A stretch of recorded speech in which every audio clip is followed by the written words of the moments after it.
Hi there. Today is day 92 of the pandemic. We have the Funding Doctors COVID-19 Financial Survival Guide for today.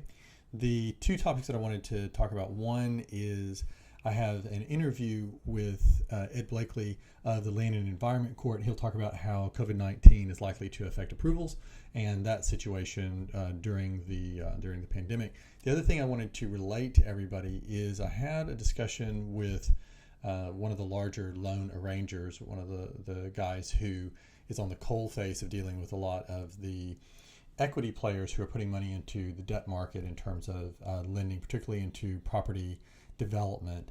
And he had a very interesting perspective that I wanted to share with you guys. He said that what he sees is that smaller investors, and particularly high net worth individuals, are pulling out of the market for the moment.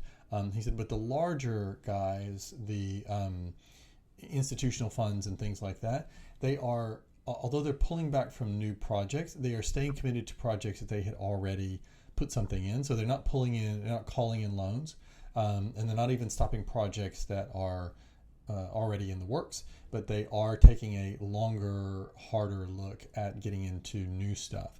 So that I thought was an interesting development because while a lot of liquidity has left the market in the past week, there is still some that's there, and it also is sort of giving the impression that it's only sitting on the sidelines and waiting to jump back in, that this is not a long-term or a structural change that's coming into the market. So anyway, I thought that was interesting to pass along. Without further ado, we'll get to my interview with Ed Blakely of the Land and Environment Court. Talk to you guys. Jump straight into it. So tell me about your connection to the land court. Well, I was just an acting commissioner on the Land and Environment Court for the last 2 years. Got a very good look at how the court works and how all building approvals are done across Sydney and New South Wales. So one of the questions that I've got in regard to the pandemic and the government's response to it is, do you think that's going to change the way that development approvals and other approvals happen with local councils or with the state court or with any of those groups? Well, yes, a couple of things. The current system, although it's it's inefficient in very bad ways. One, it doesn't give you better information. It gives you inferior information because you go out on the site, you look at it. Of course, when you're on the site, you're only seeing, 10 degrees of it. Yeah. You don't see the top, the bottom, and around it. So I think we're going to move to technology for site inspections. I think we're going to move to approval of buildings online. Plans will be submitted online. They'll be reviewed online by a machine. Okay. All right. Using artificial intelligence to review the design drawings, and approval will be issued, and then a building inspector will go and look at it. That's what's done in the United States. It'll happen here. So what kind of time frame do you reckon that'll happen in? Well, it's going to happen within the next 2 years because the system's already been designed. A good mate of mine in the Department of Planning is in charge of it.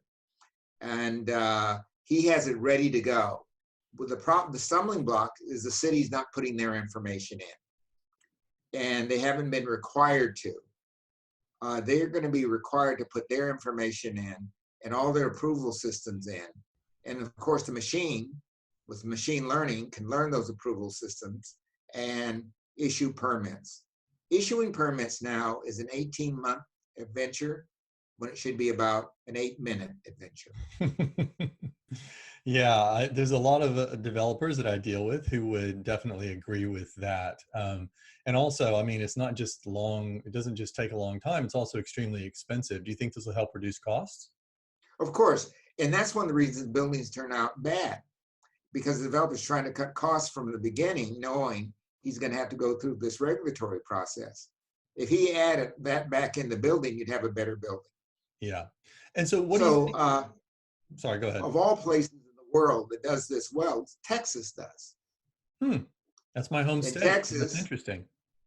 You have 10 days to do an approval. So what have they done? They've added a lot of technology to the approval process without adding a whole bunch of staff.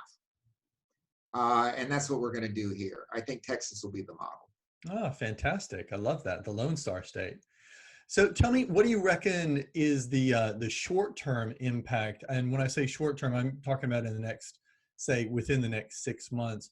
What do you reckon the impact from the pandemic on the approvals process or on local councils will be in terms of development? Well, already things have happened. Uh, Last week, I think on Thursday, the governor issued a decree saying the planning minister, in the interest of the pandemic and health, can change any building, can issue any permits, and do anything within the regulatory system that is effective in this manner. So what this will allow him to do is turn old school buildings into hospitals. It allowed the use of a lot of our existing older stock, and we see it all over the city. Buildings that are empty will be converted into new uses very quickly. Now, this won't get a developer working very quickly unless he owns the building, but it'll get a lot of tradesmen working very quickly. Yeah. So I think we're going to have a speedy reuse of existing facilities. This will be particularly true in rural areas where they've just experienced the bushfires. So they'll get very quick permits to repurpose buildings. Oh, fantastic. That does sound like an opportunity for developers. Developers are good at spotting those opportunities, and I reckon that a number of them will change from development to redevelopment. That's right. So, is there anything else that you'd like to tell us about what's going on or what you think the effects from COVID-19 will be? Well, I think these are direction will be permanent, that we just won't see a lot of people roaming around the site. This will be done pretty much with Google Maps and with existing technologies. We have some clear map and things like this. It'll give you every view you need on a site. Plans will be submitted through existing portals that take architectural plans and convert them onto the space. That's what you do in outer space now, right? You don't go up there to test it. So all this stuff is coming in. The basic system is in place. Will this destroy work? No. It'll mean that more people from home can do some of this kind of work and make things work a lot better, cleaner, safer, and faster. Fantastic. Ed Blakely, thank you so much. We really appreciate it. Thank you, CT. Love Take being care. on with you. Cheers.